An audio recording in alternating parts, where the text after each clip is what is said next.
Quien quiera ser grande, que sirva a los demás y que no se sirva de los demás. Papa Francisco.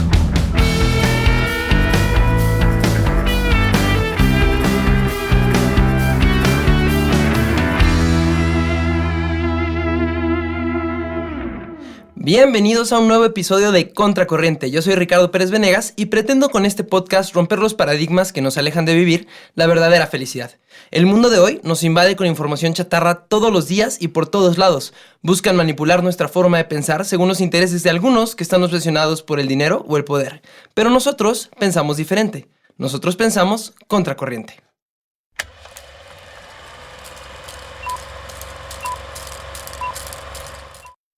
Ok, yo sé que siempre digo esto al empezar el programa, pero es real y hoy especialmente estoy muy emocionado por presentarles a mi invitada especial de hoy. Es una mujer que admiro muchísimo.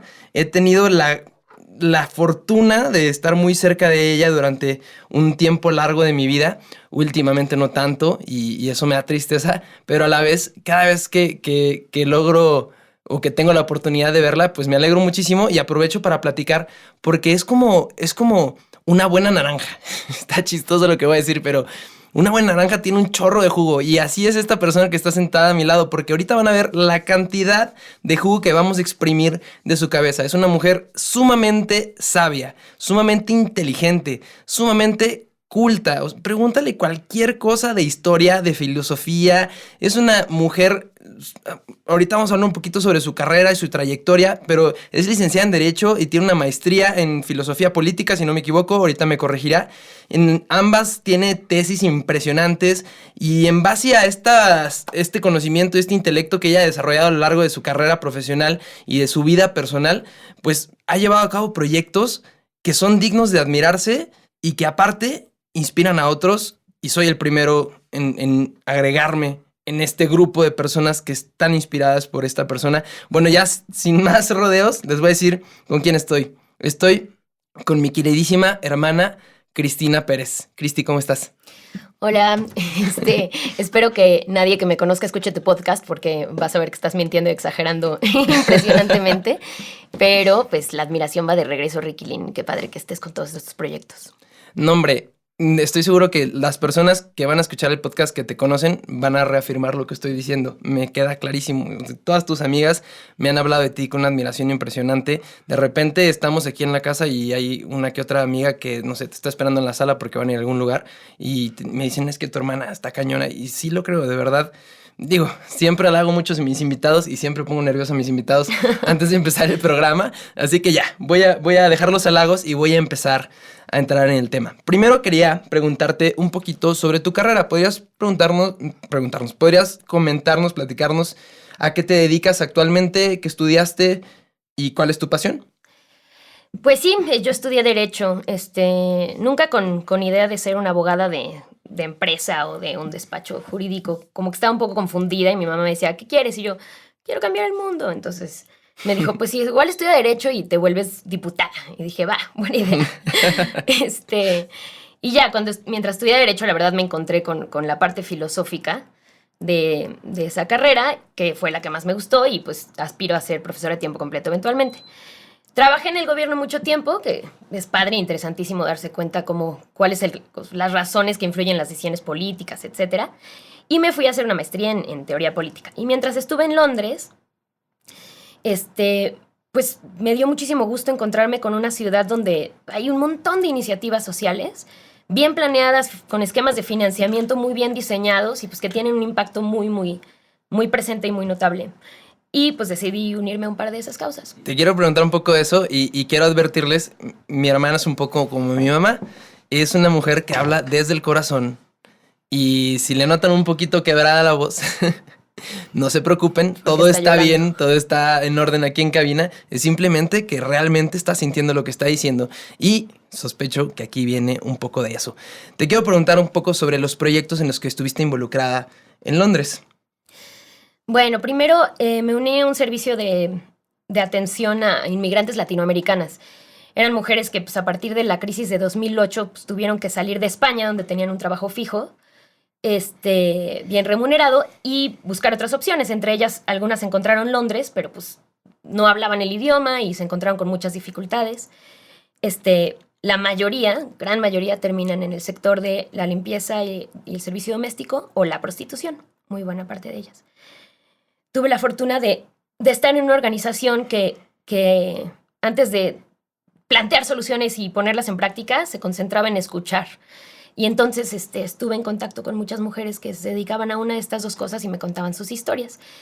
Para mí la experiencia fue, yo ayudaba a ser intérprete ante instancias gubernamentales y otros servicios públicos, pero pues la experiencia fue para mí increíblemente enriquecedora porque me generó mucha sensibilidad. Como pueden notar, yo empecé con el capítulo del llanto. Y bueno, pues darte cuenta que eres privilegiado. Le contaba a Ricky que necesariamente genera no solo como un alivio de, qué bien me ha ido a mí y a otros mal. Siempre genera algo que yo digo que la mejor forma de llamarlo es sentir responsabilidad. En realidad se siente como una culpa, ¿no? Cuando tú te das cuenta y confrontas la realidad de forma directa de que pues, tú sin hacer absolutamente nada has tenido acceso al amor, a una familia estable, hermanos maravillosos que te quieren y te cuidan, unos padres increíbles, educación, salud, ¿no? Salud de primera calidad, viajar por el mundo, conocer el mundo, y pues que a otros, sin que lo merezcan, sin que hayan hecho nada tampoco, viven una realidad absolutamente contraria. Y pues, híjole, podemos contar cualquier cantidad de historias desgarradoras que yo creo que todos conocemos. Y lo curioso es que no solo sientes alivio, como, órale, en el mundo pasan muchas cosas muy feas y a mí no me han sucedido, sino que sientes culpa. Necesariamente, cuando realmente te abriste a escuchar el dolor del otro, sientes culpa. Claro. Y no eres culpable, ¿no? Déjame interrumpirte un poquito. Me hace mucho sentido lo que dices y me hace pensar en lo que pasó hace poco tiempo aquí en México. Hubo un temblor terrible en la Ciudad de México, se cayeron edificios y hubo muchos muertos. Y entonces la gente despertó y se vio la unidad del pueblo mexicano y vimos como muchísima gente al instante salió a las calles a ayudar a recoger escombros, a salvar a la gente que estaba atrapada entre los escombros. Todo México se unió y empezaron a mandar comida, medicamentos y toda clase de ayuda para el Estado de México y otros estados que también fueron afectados por este temblor. Y fue algo enorgullecedor para México ver cómo el pueblo estaba tomando conciencia y uniéndose como una enorme familia para ayudar a aquellos que habían sido afectados.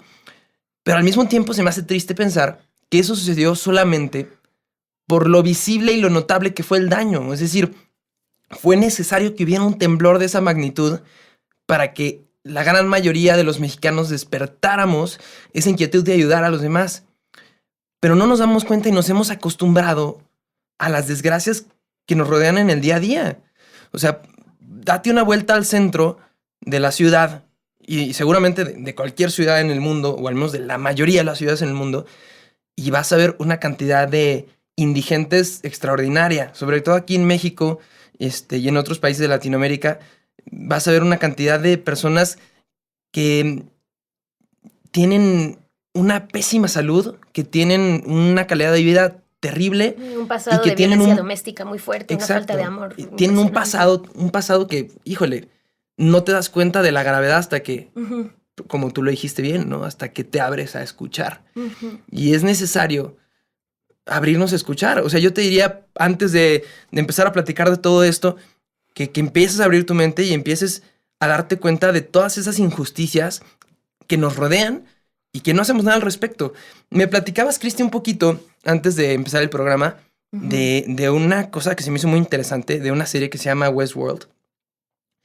Y lo hilabas con esto que llamas el sentido de la responsabilidad. ¿Cómo es que este sentido de la responsabilidad cobra sentido, valga la redundancia? Así es. Entonces, antes de esta última intervención tuya decía, sientes culpa, pero en realidad lo razonas un poco y dices, pues no es mi culpa, precisamente porque ni él ni yo hicimos nada para estar donde estamos, ¿no? Pero esa sensación de culpa, una vez que la razonas, no implica que la puedas desechar. Se convierte, eventualmente, cuando escuchaste de verdad, en un sentido de responsabilidad. Porque no te la crees cuando te dices a ti mismo, no es mi culpa. Ya que lo viviste, ya que escuchaste, ya que miraste a la persona de frente y reconociste en ella una interioridad como la tuya, y por lo tanto experimentaste su sufrimiento o algo cercano a ello, es decir, ejerciste la empatía, no te la crees, o sea, esa sensación, esa conciencia no se calla cuando dices, pues no es mi culpa, ¿no? Entonces ese sentimiento que al principio parece culpa se convierte en sentido de responsabilidad. Es decir, no es mi culpa, pero yo estoy en una posición de privilegios. Esa persona no. Lo que me pone a mí en una posición en la que puedo hacer algo al respecto. ¿Y por qué no voy a hacerlo? Claro. Y bueno, todo esto se encuadra en un como marco más grande teórico sobre la humanidad. ¿Qué es ser humano? ¿Para qué estamos en este mundo? Entonces, la teoría puramente cientificista nos diría que pues, somos parte de un proceso de evolución que está al servicio de la supervivencia. Básicamente, que sobreviva el más fuerte y así se conforme una especie ideal y desarrollada y a lo largo del tiempo cada vez más fuerte. Pero el punto es, estamos al servicio, tú como individuo, miembro de una especie, estás al servicio de tu supervivencia, ¿no? En esta, vamos a ligar esto ahorita con la serie de Westworld, que lo usaba como ejemplo en alguna conversación que teníamos Rick y yo. Para quienes no lo han visto, voy a contar un poco de qué se trata. No voy a spoilear demasiado, pero sí voy a hablar un poquito sobre la filosofía que a mí me parece que hay detrás. Okay. Si alguien muere por verlo y descifrarlo por sí mismo, quizá tiene que pasar al próximo capítulo del podcast en este momento. Es una serie que la produce HBO, la pueden ver en HBO. Y está situada en el futuro, en un futuro donde se ha desarrollado tanto la robótica que ya hacemos robots exactamente como humanos. Entonces, tú ya no puedes distinguir si es una persona o no es una persona. Y pues se utilizan para diferentes cosas. Algunas son ejecutivas, otras asistentes. Pero a un visionario le surge la idea de hacer un parque de diversiones dirigido a millonarios que quieran pagar muchísimo por esto, donde ellos puedan ir a sacar sus pasiones más viles, ¿no? Entonces tú puedes ir, se llama Westworld porque es un campo del medio, el viejo oeste. Del viejo oeste. Es del viejo oeste. Entonces tú llegas y hay vaqueros y no hay ley y están los villanos y están las camareras y está el burdel. Entonces tú entras, te vistes de vaquerito y juegas a ser vaquero. Y entonces es una emoción muy fuerte porque puedes llegar y asesinar, ser el villano, ¿no? Entrar a una cantina y decir todos se friegan y echártelos. Y se ven tan humanos que experimentas el matar, ¿no? Pero no te remuerde porque son robots. Una especie de Grand Theft Auto, ¿no? Que es este juego de video donde tú eres un delincuente en la ciudad. Y me pasó que unos amigos míos estaban muy clavados con este juego y realmente era una herramienta de desahogo. Es decir, se metían al juego a matar gente, a violar gente, a sentir como la adrenalina de hacer estas cosas malas que en la vida real pues, no puedes hacer. Era algo así, pero sumamente real. Alimentando durísimo pues este lado voraz del hombre. Y sí, precisamente es un ejercicio distópico de ciencia ficción basado en estas cosas que ya existen. No es una locura pensar que si hubiera posibilidad existiría este parque, ¿no? Pasa mucho que en la serie pasa mucho que llegan los personajes, asesinan gente y sobre todo abusan de mujeres. Hay muchos hombres que van solo porque pueden abusar de mujeres de forma violenta y no sentir remordimiento porque, bueno, al final son robots, aunque se sienta muy natural. Lo curioso es que este genio que desarrolló este parque es un genio de la robótica que es un poco misántropo, es decir, está un poco también enojado con el mundo y el hombre. Y le parece que el hombre es absurdo. Entonces se burla un poco de sus propios clientes, ¿no? Y un poco macabramente también, desarrolla una codificación en sus robots para que, primero, Machine Learning vayan aprendiendo a partir de lo que ven a desarrollarse en función de una instrucción que es parécete mucho a los seres humanos. Pero a la par de eso, les inserta un laberinto que ellos van recorriendo en sus experiencias con los clientes y al llegar al centro del laberinto, él cree, es un experimento, que van a lograr la conciencia, que van a alcanzar la autoconciencia. Un poco es un despertar. No se le llama conciencia ni se le llama de algún modo, pero tú eventualmente te das cuenta de lo que quiere que logren es escuchar su propia voz. Eso se refiere a que hagan razonamientos autónomos, lo cual implica ser libre, ¿no? Entonces él tiene una fórmula para eso. Su fórmula es, para que estas personas sean libres, es decir, que escuchen su propia voz y se guíen en base a sus propios razonamientos, necesitan experimentar necesariamente dos cosas. Estos son sus elementos: amor y dolor. Qué Y es muy interesante. curioso, ¿no? Es muy difícil Sí. hacer como la relación. Y se explica un poco del siguiente modo. El dolor, a nivel, digamos, muy primario y físico, en ciencia se explica, o una de las teorías para el dolor está ahí para darnos alerta sobre nuestro bienestar. Entonces, cuando yo me caí, me raspé, me duele y el dolor me invita a resguardar o a cuidar de esa zona mientras mi cuerpo hace lo suyo para regenerar las células perdidas, y contener la sangre y mantenerme vivo y bien, ¿no? Ujú. Si me duele mucho, mucho la cabeza, a veces es un indicador también de que necesito reposo para que mi cuerpo lleve a cabo ciertas cosas para mantenerme bien. Entonces, el dolor está un poco ahí en función de que tú estés alerta y te cuides y sobrevivas ante Sí, ciertos en función de la supervivencia. peligros. Pero cuando tú te das cuenta que está ahí en función de la supervivencia, dices, pues ¿no sería más fácil que en vez de sentir dolor simplemente respondiéramos de forma automatizada a ciertos estímulos? Es decir, si yo creo robots que lo único que me importa es que sobrevivan, que cuando vean sangre sepan que deben resguardarse durante 24 horas y ponerse un parche de forma automática sin que sufran, ¿no? ¿Cuál es la necesidad de que sufran? De que tengan dolor, claro. Ujú. Entonces surgen por ahí teorías que dicen, bueno, ya reflexionando un poco filosóficamente sobre la humanidad, parece que el dolor está ahí para que tú sepas que estás en riesgo y sin embargo puedas tomar una decisión al respecto, es decir, cuidarlo moderadamente, seguir adelante con el riesgo. Te da como un margen de libertad, es una alerta, es tu cuerpo comunicándose contigo, diciéndote, oye, ¿valdría la pena que reposes un poco? Ujú. Pero ¿de qué sirve que pongan eso a ti a consideración de tu conciencia, si lo que importa es sobrevivir, ¿no? Claro. Como que lo que sugiere es que la experiencia humana implica algo más que solo sobrevivir. Entonces, en esta serie es el sentido de dar, o sea, el darle oportunidad a los robots de amar, es darles posibilidad de considerar los fines de otros, no solo sus propios fines, no solo su propio bienestar, No solo la supervivencia, claro. no solo su bienestar, sí, su Ujú. supervivencia personal. Cuando aman, lo que hacen al amar por definición es considerar el bien de los otros, ¿no? Ujú. Consideran los fines de los otros. Entonces, a pesar de que ellos experimentan dolor, son capaces de ir más allá de su dolor o soportar su dolor hasta cierto nivel para resguardar el bienestar del otro o prevenirle dolor a otros.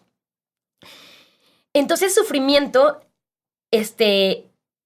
da paso al amor. Y ese amor da sentido a la conciencia, a la libertad. Es una reflexión un poco que nos lleva a la conclusión de que la libertad está aquí para algo que es más que preservar mi propio bien. Y eso que descubro es que puedo amar y que amar nutre mi vida, me da una razón para despertar, me da una razón para estar contenta o me da un móvil de actuación. Y este sentido de responsabilidad es eso, es un móvil, ¿no? Es como, ¿por qué voy a vivir mi vida? Me doy cuenta que hay un desequilibrio en el mundo y que yo puedo hacer algo al respecto. Claro. Y eso le da sentido a mi vida. Entonces, es una combinación de factores que están ahí en la reflexión de qué significa ser humano, ¿no? Sí. Y bueno, esto lo pensaba un poco cuando reflexionaba sobre qué es esto que siento, qué es esta culpa. Ajá. Y qué debo hacer al respecto. Y creo que una de las razones por las cuales debes hacer al respecto es porque eso significa ser humano, ¿no? Es tomar, pues, es considerar los fines de los otros y es hacer algo al respecto. ¿Y es sabes? explorar realmente lo que eres, pues. Claro, y te voy a interrumpir aquí poquito para remarcar una cosa que me llama mucho la atención. Es aquí donde el tema tiene que ver con el objetivo de este podcast, ¿no? Que es contracorriente. El mundo nos vende el actuar para nosotros mismos todos los días. Al grado que vemos una persona que está en el semáforo pidiéndonos limosna y lo primero que se nos viene a la mente es, ay, no, lo va a usar en drogas. No, pues él está ahí porque quiere, ¿no? Él está ahí porque no le echa ganas. O sea, podría trabajar, mira, puede caminar, puede mover las manos. Si lo ayudo, pues nunca va a salir de la calle. Nunca realmente nos hemos tomado el tiempo de preguntar a la persona por qué está en esa situación y de escuchar. Porque el mundo nos ha realmente engañado y nos ha enseñado a vivir para nosotros mismos, a ver por nuestros propios intereses, a perseguir nuestro propio concepto de éxito, que también es el concepto que el mundo mismo nos ha vendido, ¿no? Claro. Y se ha perdido esta conciencia. Nos hemos acostumbrado a las injusticias que están a nuestro alrededor ¿cómo podríamos ser más conscientes de esas injusticias? Y sobre todo, saber qué podemos hacer al respecto. Va, pues, te contesto, en mi opinión, esas dos preguntas, en ese orden. Primero, creo que vale la pena reflexionar un poco de dónde viene esta idea de que lo que importa es el éxito y preservar tu propio bien y lo demás no importa. Esto cobra mucha fuerza en el siglo XIX con el pensamiento político liberal. Están por ahí, son muy sonados los nombres de Jeremy Bentham y de John Stuart Mill. John Stuart Mill es un padre del liberalismo político que hoy sigue siendo muy citado y muy vigente. John Stuart Mill, a pesar de que era un ser sensible y creía que todos debíamos preocuparnos por el bien de los otros, no se preocupó mucho por fundamentar ese aspecto de su teoría, sino como establecer sus principios básicos de moralidad. Y él estaba convencido de que la moral es la forma de convivir en sociedad de forma justa, y esa forma justa es hacer lo que quieras, ¿no? Ejercer tu libertad, siempre y cuando no dañes la esfera de libertad de los otros. Okay. Y se acabó. Y esta fórmula nos encantó porque parecía resolver pues, todos los problemas morales. Era como, ¿estoy haciendo bien o mal? ¿No estoy afectando a nadie? Entonces estoy haciendo bien. Claro. Y ahí nos perdimos, ¿no? Porque hacer el bien no es no hacer nada, ¿no? Exacto. Si tú pasas y ves un indigente que te está pidiendo ayuda y podrías quedarte y escuchar su historia 5 minutos y le harías un bien inmenso si te quieres escuchar su historia 5 minutos y después quizá le compras una hamburguesa, ¿no? Qué padre si le dieras seguimiento, pero ni siquiera vas a hacer eso, ni siquiera lo vas a escuchar 5 minutos, porque tú estás convencido de que si no haces mal, estás bien. Claro. Y no le estás haciendo mal, ¿no? Pero no le estás haciendo bien, nos perdimos. Y lo vemos diario, es la excusa de todo mundo, ¿no? O sea, oye, no, yo soy una buena persona, o sea, yo no he matado a nadie. O sea, yo no le hago daño a nadie. No, pues espérate, detente. Una buena persona no es la persona que no hace cosas malas. Es la persona que hace cosas buenas. Exactamente. Y te dejo continuar. Pues nada, esta filosofía dio pie a un individualismo que impera aún hoy en muchos sectores, en muchos aspectos de nuestra vida. Y ha habido muchas corrientes políticas que tratan de hacer frente a ese individualismo. Entre ellas, el comunitarianismo y la ética relacional de las feministas. No me voy a poner a definir porque los voy a perder a todos. Pero bueno, lo importante de, por lo menos esta última que mencioné, la ética relacional, es que dicen, nos acostumbramos a juzgar moralmente en función de principios. Y nos encantó el principio de, si no hago nada malo, no soy buena, ¿no? Claro. Olvida, estas feministas, Carol Gilligan, Nell Noddings, Virginia Held y otras dicen, olvídate de los principios. De estos principios abstractos científicos que voy a aplicar a las situaciones concretas. Escucha historias, escucha a los otros y de ese sentido de responsabilidad vendrá una necesidad de actuar solidariamente que va a generar sociedades mucho más ricas y mucho más justas que las que tenemos, ¿no? Claro. Esto lo concluyen en base a unos experimentos científicos, psicológicos muy, muy interesantes de los cuales podríamos hablar en otra ocasión. Pero develar esto creo que es muy importante ahora. O sea, nos hemos acostumbrado a que si no hago nada malo estoy bien. Y falta hablar de esta responsabilidad que sí tenemos ante el mundo cuando hemos tenido la fortuna de ciertos privilegios. Claro. Que nace, y eso es lo más importante, a partir de escuchar al otro, de salir al encuentro, de verdad abrirme a experimentar el dolor de los otros y seguir sus historias. ¿Cómo ayudar? Ahora, otra grandeza maravillosa de la humanidad es que colaboramos. Si ahorita todos dicen... ¿Sabes qué? Ahí quiero interrumpirte un poquito porque precisamente yo tenía esa inquietud. Guarda lo que vas a decir porque sé que así vas a responder esta pregunta. Me contabas hace ratito, ¿no? Mi mamá, que ya todos la conocieron en el primer episodio de este podcast.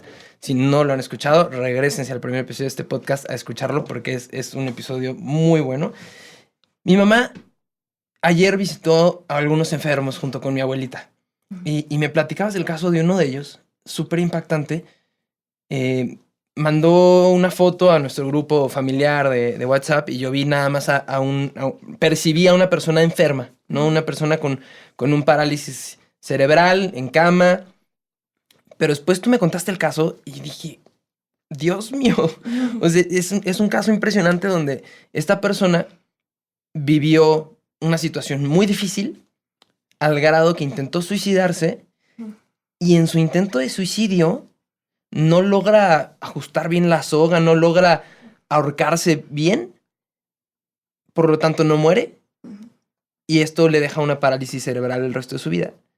Y ahora es una persona que está en cama, que se hace popó en la cama, que no puede comunicarse, que... ¡Qué difícil! Yo veo a mi mamá y digo, ¿cómo le haces? Yo en una ocasión te quiero compartir, una amiga se le ocurrió que nos metiéramos en el Hospital Civil de Guadalajara. Es un hospital también con realidades muy duras. Con la misión de darle un poco de nuestro tiempo a las personas y platicar, ¿no? Simplemente escuchar a las personas. Y las 2 veces que lo hicimos, yo salí destrozado de ese lugar. O sea, yo platiqué con la gente, me tocó platicar con gente con cáncer, con gente acuchillada, con gente balaceada que había perdido un familiar en un atentado y que habría sobrevivido y no quería ni siquiera estar vivo. Y yo salía de esas visitas, no me sentía bien. O sea, yo no me sentía de que, wow, acabo de hacer el bien, dedicarle un tiempo a las personas, como cualquiera pensaría. Salía destrozado, decía, ¿qué es esto? O sea, ¿qué es esta realidad en la que vivo tan dura, no? Y ahí es donde quiero preguntarte. Yo siento, al menos es lo que yo siento, y te lo pregunto con toda la... Ahora sí que con toda la transparencia posible. A lo mejor estoy pensando de una manera egoísta, yo no sé, pero sé que me vas a iluminar mucho. Yo siento que hay ciertas personas que tienen esa vocación. Es decir, ciertas personas que pueden visitar a enfermos de cáncer que van a morir la siguiente semana y lo soportan y pueden realmente darle a estas personas alegría, esperanza, brindarles un mensaje que los enriquezca, que los haga sentir plenos antes de su partida, ¿no? Y yo a veces me digo, no manches, yo no tengo esa vocación. O sea, yo cada vez que salgo ahí salgo destrozado. Bueno, personas como yo, ¿qué podemos hacer? ¿Qué podemos hacer al respecto si no tenemos como digamos, ese don de poder asimilar las duras realidades de otros, ¿no?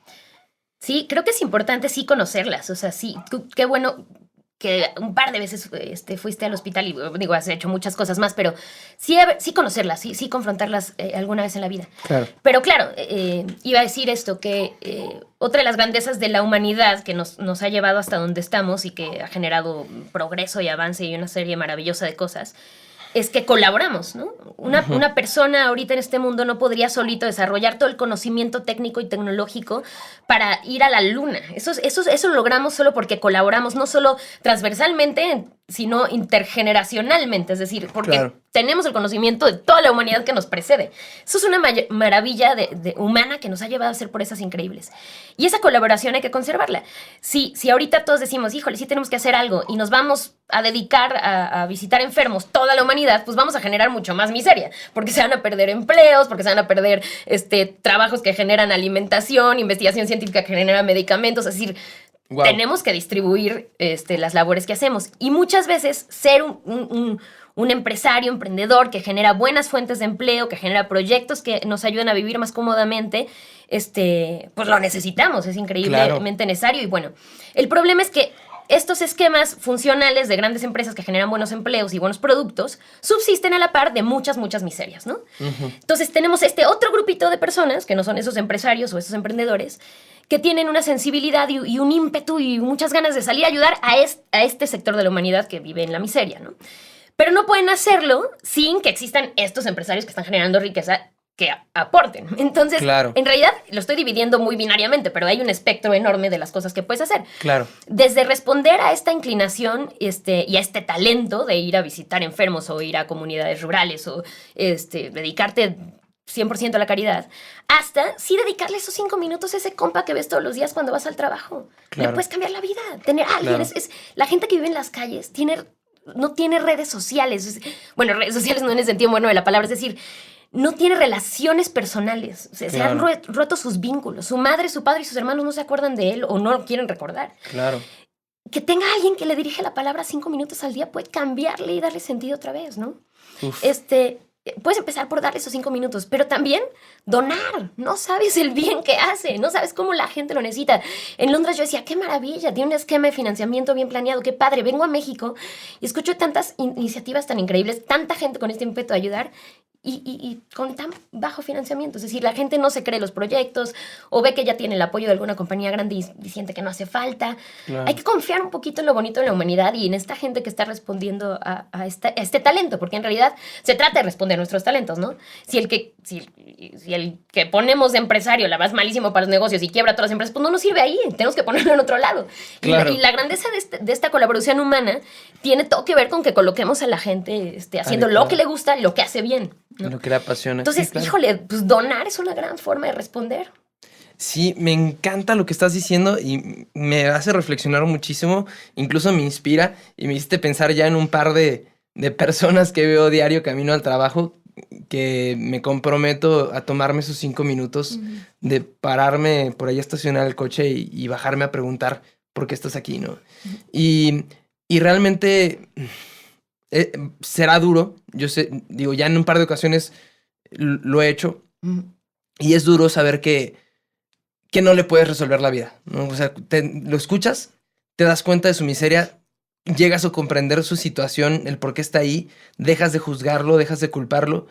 Sin embargo, te das cuenta también de que no tienes las herramientas o no tienes forma de sacarlo de esa realidad. Sin embargo, el simple hecho de haberte detenido a escuchar los 5 minutos lo afirma como persona.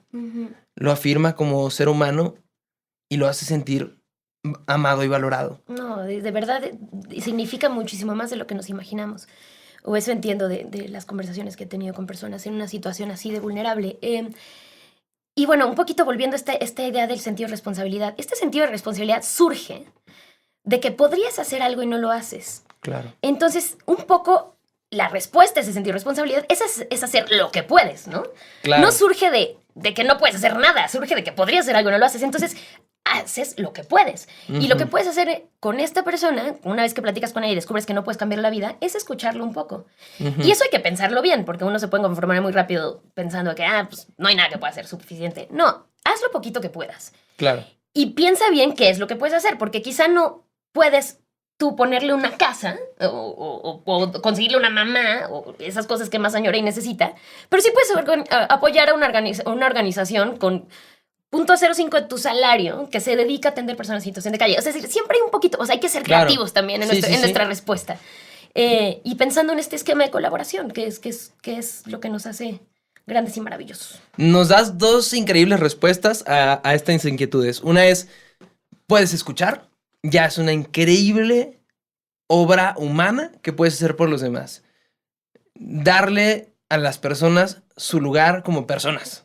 Humanizar a estas personas que muchas veces ignoramos. Y segunda cosa, donar.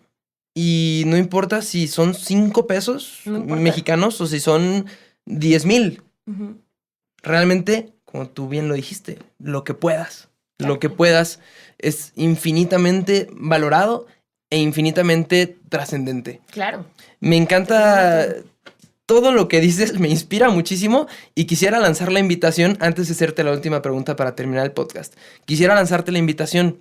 Bueno, en la fecha en la que estoy grabando este podcast es Semana Santa y se acostumbra a salir a hacer algo por los demás. Probablemente voy a publicar el podcast en otra fecha. Sin embargo, en la fecha en la que estés, porque la fecha es irrelevante. Todo el tiempo estamos rodeados de injusticias y todo el tiempo algo podemos hacer. Yo quiero invitarte a que pienses, ¿qué puedes hacer tú? Si tú tienes ese don, si tú tienes esa facilidad de digerir las situaciones tan duras que existen en nuestro alrededor, ve y métete a visitar a la cárcel, a los hospitales, a los vagabundos. Busca dónde puedes hacerlo, porque si tienes el don, definitivamente tienes que aprovecharlo. Otra invitación curiosa, si no tienes el don, de todas formas, hazlo al menos una vez. Creo que es importante para sensibilizar tu corazón, para humanizarte más, que vivas, sientas de primera mano la realidad que vivimos, la realidad que viven las personas que están a tu alrededor. Y es curioso, pero yo sé que tú, por el simple hecho de estar escuchando este podcast, ya te encuentras en una posición privilegiada porque de entrada tienes un smartphone en el cual estás escuchando este podcast y el hecho de que tengas un smartphone lleva muchas cosas de por medio. Entonces estoy seguro que algo puedes hacer.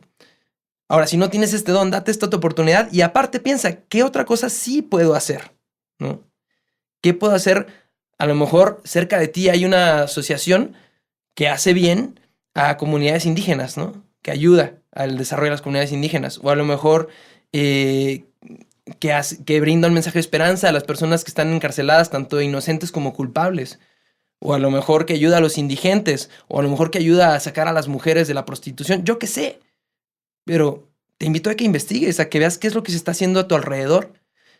Y dones. Hagas algo al respecto. Si no te puedes involucrar físicamente, sino con acciones, con tus manos, al menos una pequeña parte, eso que te sobra, eso que te gastas, a lo mejor en un pequeño lujo, o que sueles ni gastarte, o que terminas gastando por gastar, dónalo.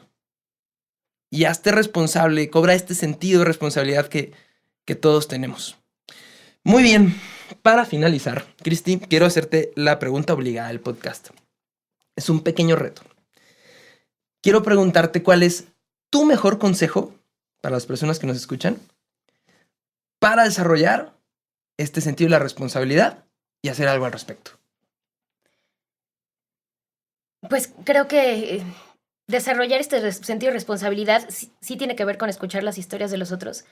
Pero de verdad, la literatura y el arte, para quien tiene esa curiosidad y esa sensibilidad, ayudan muchísimo. Leer libros como Bajo la rueda de Hermann Hesse o El juguete rabioso de Roberto Artl, que es un escritor fantástico argentino, ya murió. Y bueno, no se diga, pues, clásicos como Crimen y Castigo, que nos ayudan a explorar, pues, nuestra humanidad y diferentes perspectivas y formas de razonar, porque no solo se trata de saber que hay dolor en el mundo, sino que hay muchas interioridades, ¿no?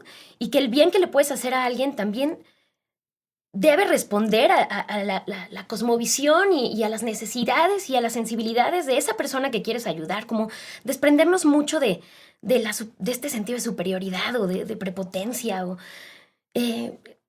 cultivar la humildad a partir de escuchar al otro, de encontrarse al otro de carne y hueso, que te enfrentas cada día, pero también cultivar un poco la lectura de literatura importante y trascendente que explora la humanidad. Creo que es algo que ayuda mucho cuando se tiene el tiempo y la sensibilidad. Wow, me encanta, me encanta. Ahorita voy a ver dónde saco el efecto de los aplausos, porque de verdad que este podcast vale oro.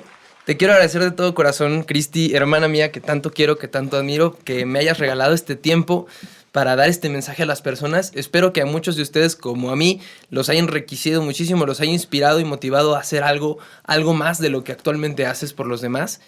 Y quisiera también preguntarte, Cristi, a lo mejor muchas personas quisieran escribirte para pedirte algún consejo, para pedirte alguna recomendación de literatura, para felicitarte incluso. ¿Dónde te pueden escribir? Pues yo feliz, mi correo mi nombre completo es María Cristina Pérez Venegas y mi correo sigue ese orden, mcperezvenegas@gmail.com. Perfecto, pues muchas gracias por escuchar una vez más este podcast. Acordémonos de la realidad que vivimos, que está a nuestro alrededor. Si tienes cualquier duda, comentario, retroalimentación, cualquier cosa que decirme, me puedes encontrar en Instagram como Rick P. Venegas, en Facebook también como Rick P. Venegas, y ya sabes que puedes escucharme a través de cualquier plataforma de streaming, también YouTube, también mi página web, rickpvenegas.com. Muchísimas gracias por escuchar este podcast. Seamos conscientes de la realidad que vivimos y pensemos diferente. Pensemos contracorriente.